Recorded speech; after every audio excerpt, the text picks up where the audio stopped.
Hi, welcome to Karen K Reviews. Today I am reviewing Abbott Elementary Season 2, Episode 5, Juice.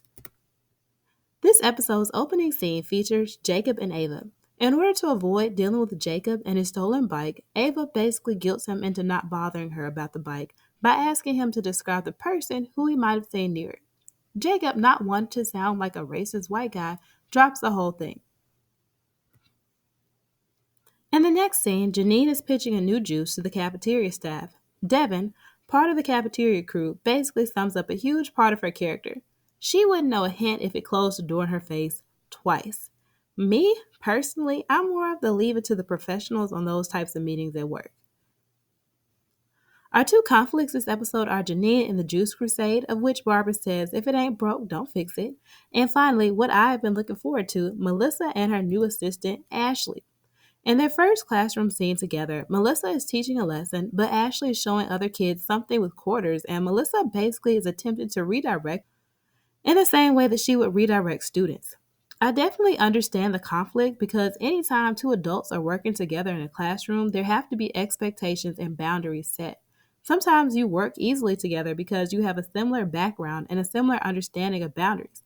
Other times, like in Melissa and Ashley's case, it can be tense because the two have completely different ideas of what they expect from each other. Next, we have a tense cafeteria scene between Barbara and Janine. Janine wants Barbara to admit that changing juice was a good idea, but Barbara is not giving her that validation. To me, this scene is like a representation of the split between the new school and old school teachers.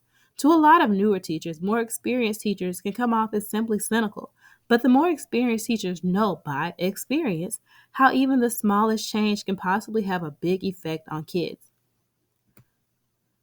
Our next scene is Melissa and Ashley in the classroom. And let me tell you, as an English teacher, I yelled at the screen when Ashley was telling the kids that they could just watch movies instead of reading the books that they are based on. You got to read the books. So Melissa decides to go to Ava about getting rid of Ashley. Ava, of course, is in the middle of non-principal work selling her clothes on a live stream. Surprisingly, though, Ava says that she'll come monitor Melissa's class while Ashley is there. Next, the bathrooms are overcrowded and all the first floor bathrooms are out of commission because apparently the kids' bladders cannot handle the extra 2 ounces of juice. Ava comes in and observes the classroom while Ashley is in there, and she and Ashley just totally hit it off after she discovers that Ashley is a fan of her clothes selling account.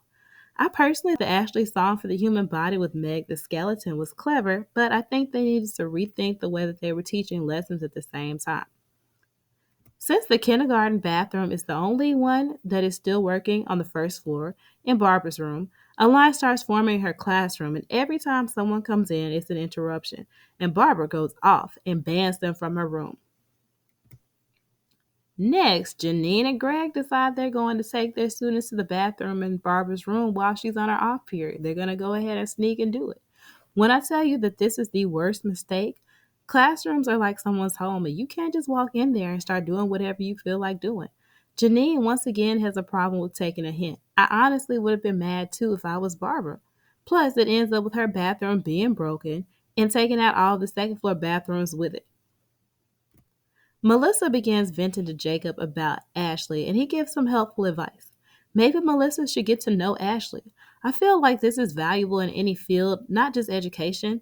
Once you start building a relationship, it is easier to have harder conversations because the mutual respect is going to be there. The next scene between Barbara and Janine is another intense one.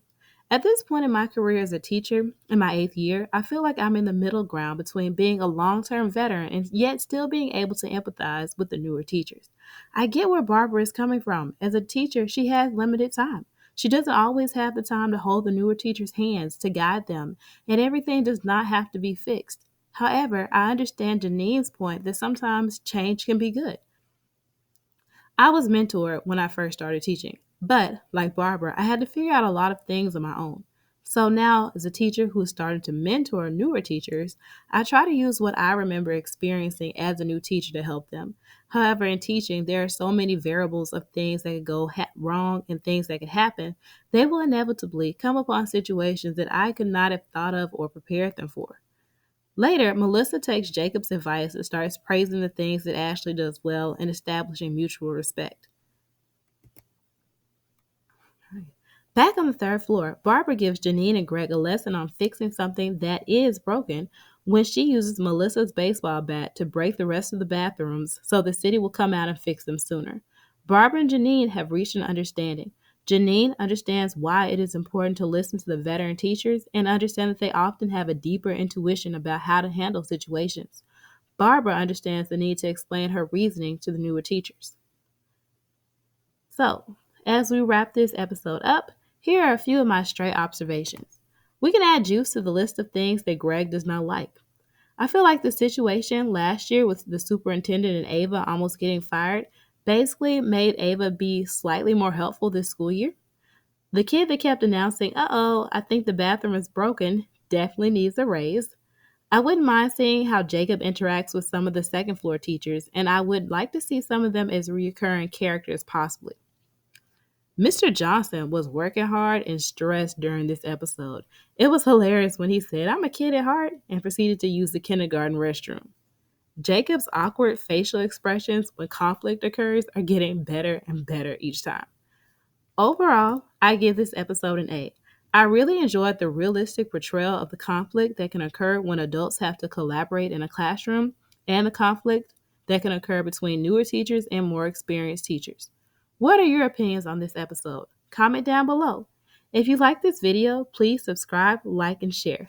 Thank you for watching.